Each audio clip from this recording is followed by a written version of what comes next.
special edition episode of the Geroni Racing Vlog, where today I'm coming at you guys from my home office where I edit, record, do everything for this vlog series. And boy, do we have a treat for you guys today, because we had a whole episode planned from testing last weekend out at Super Chevy, where we only made one run, and you're going to see why. Because this run definitely seemed worthy enough to kickstart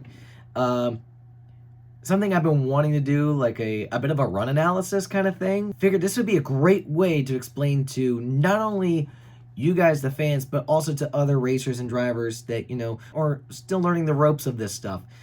And even just to kind of get some other pointers from other drivers in the same series or level as me, or even some that are on the absolute top tier in NHRA, running Top Fuel or Nitro Funny Car, or even PDRA Pro Mod, or whichever, you know, whatever you may be driving, this might apply to you in some way. So I figured this would be a fun way to really do a cool run breakdown video and go at everything from there. I'm going to present the run to you guys the way it is, just the run itself, launch to finish, watch the run from the outside first, then do the in-car stuff, and then we're going to start breaking it down. So pull those belts down a little extra tight, because it's going to be a wild ride. So yeah, here we go.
I know how I feel.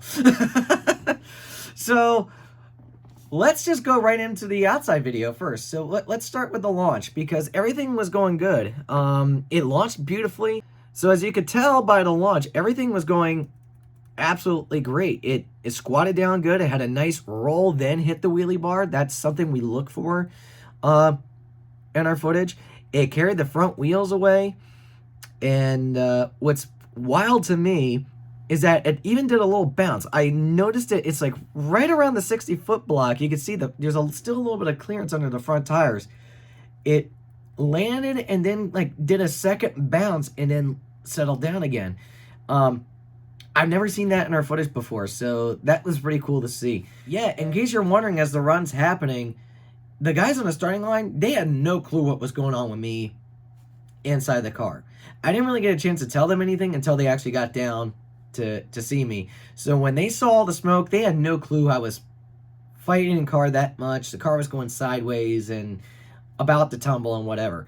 So to explain what had happened, the intake gasket had dropped, and all that air and fuel mixture from the supercharger created so much boost, it all went into the crankcase and it needed a place to go. So it could have gone to the burst panel, which it did not go to. So it found the next weakest spot in the motor, and that was the right-hand valve cover. The bottom bolts had completely sheared out, and all the oil spit itself out onto the exhaust, onto the body, and onto the track, where I ran over my own oil and it went into a slide and it pointed me right at the wall. So we're going to look at that in-car footage next. So we're staging. Got a great wheels up launch. It felt like an eternity, but right about here, yep, there, what, yep. There was a whole lot of nope happening right around there. So if we take it back, right about, where's the 8th mile block? I'm going to rewind that back. That's the 330. Okay, 8th mile.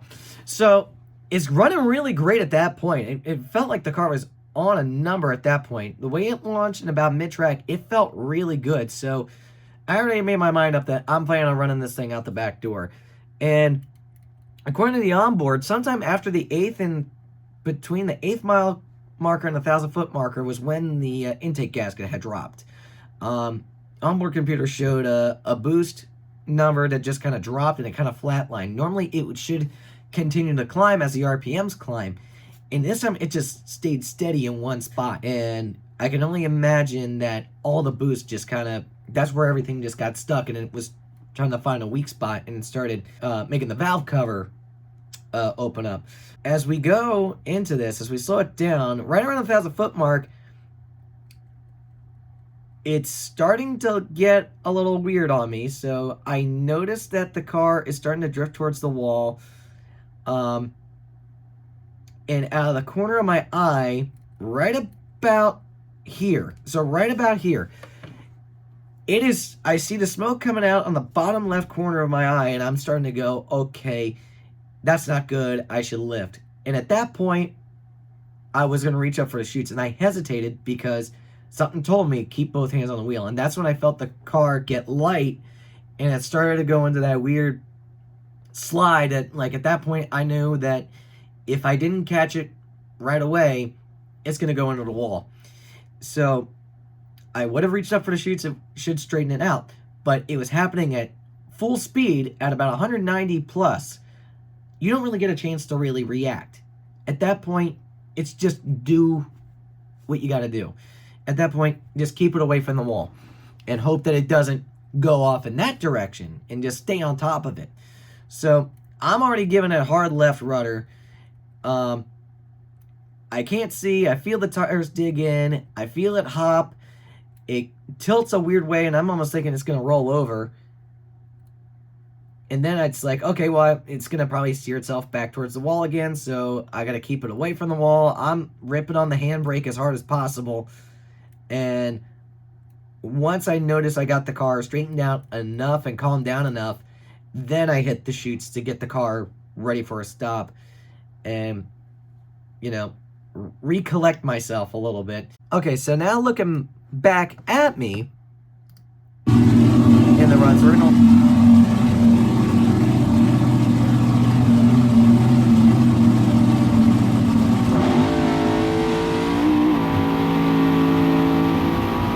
Yeah, that's where it all started going down. Oh my gosh.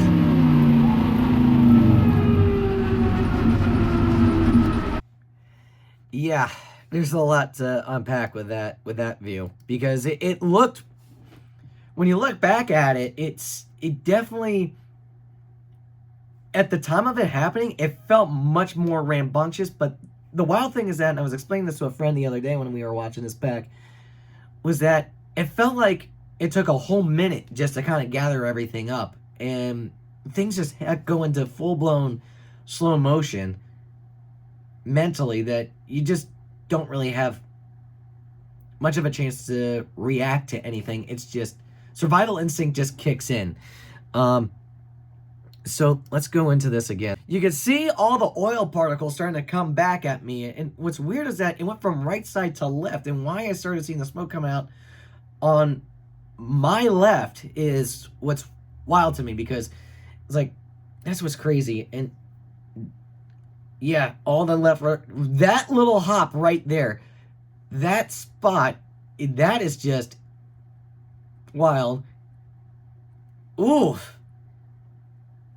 I don't even remember if my head hit the roll bar padding on that one, but all I know is that I was still looking straight down track, looking at my target, just saying, keep the car straight.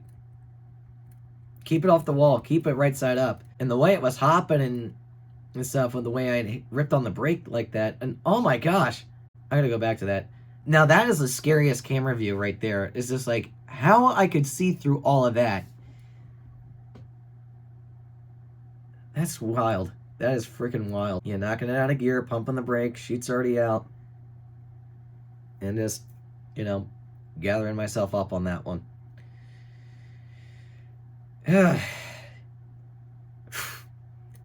Scary stuff, huh? Scary stuff, guys. And half the time I kind of ask myself when I do this, like, so you want to be a funny car racer, huh?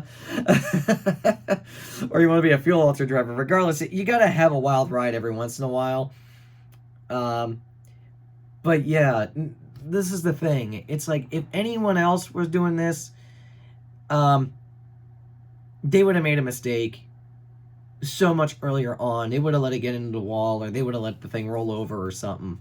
The thing that kind of puts things into perspective is when you're so close to like wrecking it, and it's like you don't know what to think. You don't know what to do other than just like make sure it doesn't do that. Or best case scenario possible, which is, you know, you don't get yourself hurt, you don't hurt the car that much. Minimize, keep the damage to an absolute minimum is the only thing you can think of when this stuff is happening. The wild part about all this is, like I said, with all the oil coming out of the valve cover and getting onto the exhaust and onto the body, it's a miracle that the car didn't catch on fire. And that even scares me even more. Truth be told, it really did kind of start getting me to question myself on some things. In the case of an incident like this, where the car was going through a slide and stuff, you want to keep the car under control. And, but luckily there was no fire. So really my strategy was just get the car straightened out, under control, calm it down, and then get the car to a safe stop. Looking back on it, the only mistake I think I would have done differently is I should have stopped the car while on the racetrack in the shutdown area and pulled off next to the wall. That way the oil mess should have just stayed contained in one part of the track rather than trail it off into the turnoff area. But it does make you think about like how quick everything happened. If this was a rookie in the same situation as me, they would have wrecked the car.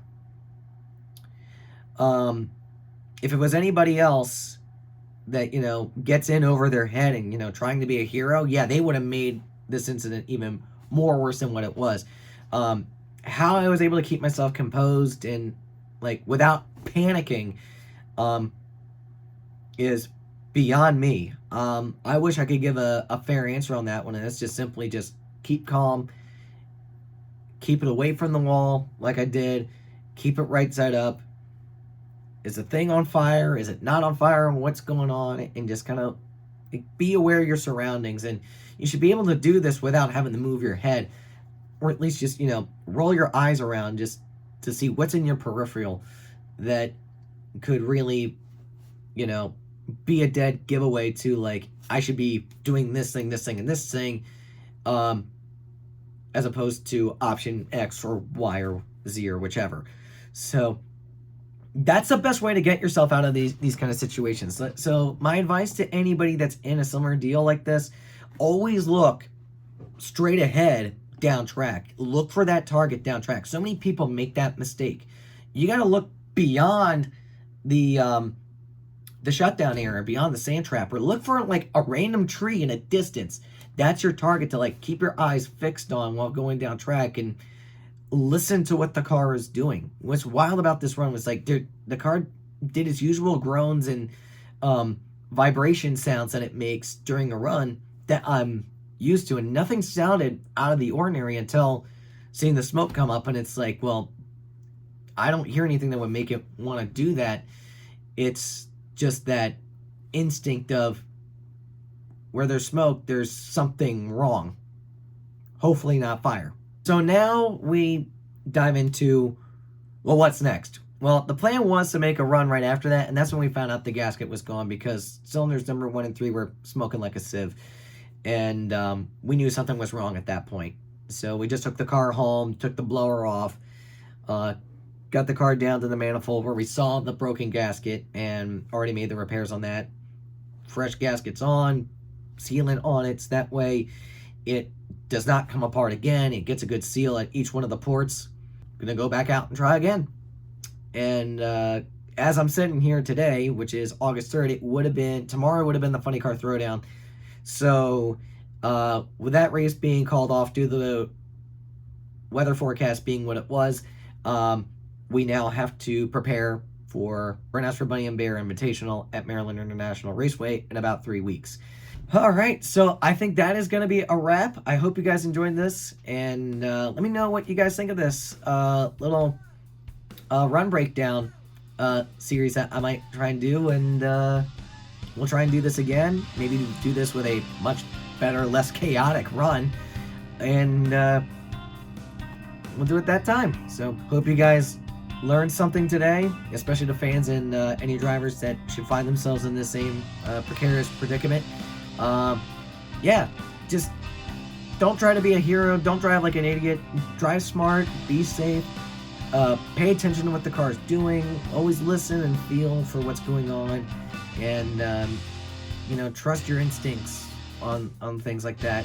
You know, and you'll come out on top. You know, you'll come out with the car still sunny side up, and you yourself still in one piece with no broken bones or bruises or anything like that. And yeah, thank your lucky stars too afterwards as well. So yeah, that's gonna do it. So be sure to like, comment, subscribe, and all that fun stuff, as well as following us on our socials for any updates and stuff. If you got a question, feel free to, you know, send a message in our DMs. You know, I love answering fan questions and getting in touch with fans that way. We definitely want to try and do more of this. So yeah, that's it. We'll see you guys at the track in a couple of weeks. So until next time, cheers, much love, be nice to each other, and shut up and do a burnout. But not in your oil at 190 miles an hour.